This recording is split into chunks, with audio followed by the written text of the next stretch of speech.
dan 3 ini kan seperti kayak mengarah kepada rumusan masalah 2 nih. Bagaimana sih bentuk pengaruh media sosial terhadap motivasi belajar? Ini kan saya sering melihat konten motivasi belajar di media sosial. Nah, pengaruhnya tuh apa gitu kan?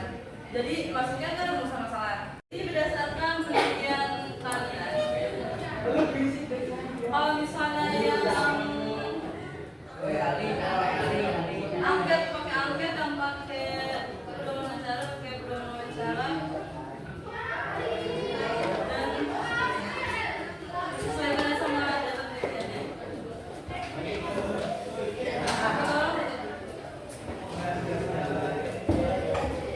Ini hanya data sementara aja ya. Kalau misalnya kalian di angketnya yang isi baru misalnya ada 18 orang nggak apa-apa.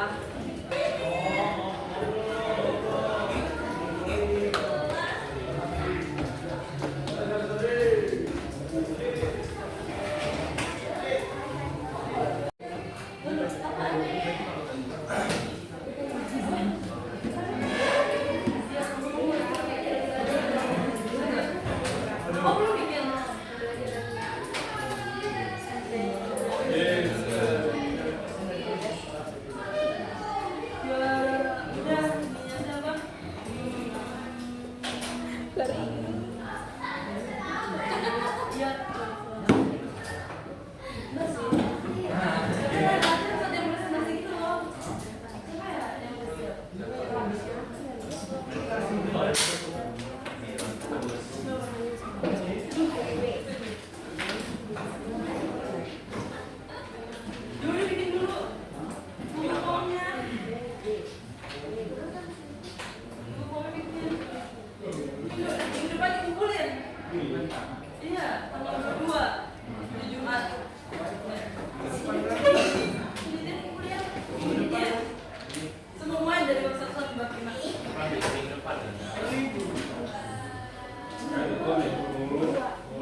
setujunya misalnya 18 orang, setujunya 8 orang, tidak setujunya 5 orang, sangat tidak setujunya 1 orang.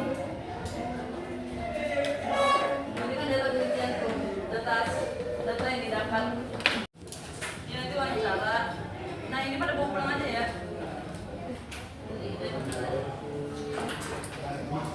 Kita wawancara nanti hasil apa nih dari hasil dari apa yang dilakukan sama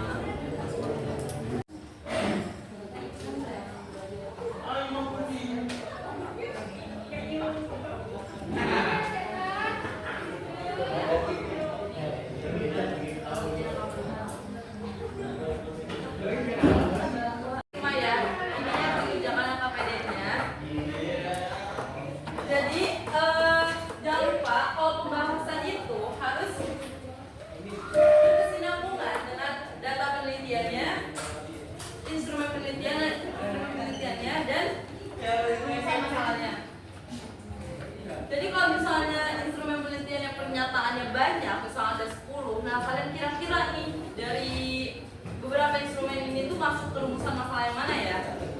Nah, kalau misalnya wawancara, misal pertanyaannya banyak juga, kira-kira dari beberapa pertanyaan ini tuh masuk kemana ya di rumusan masalah untuk digabungkan, diklasifikasikan, nanti disimpulkan, dan nanti kalian bahas seperti kayak berdasarkan penelitian dan juga bukti. Terus hal ini menunjukkan bahwa kalian jelasin tuh dari bukti tersebut, dari mau bukti dari angket atau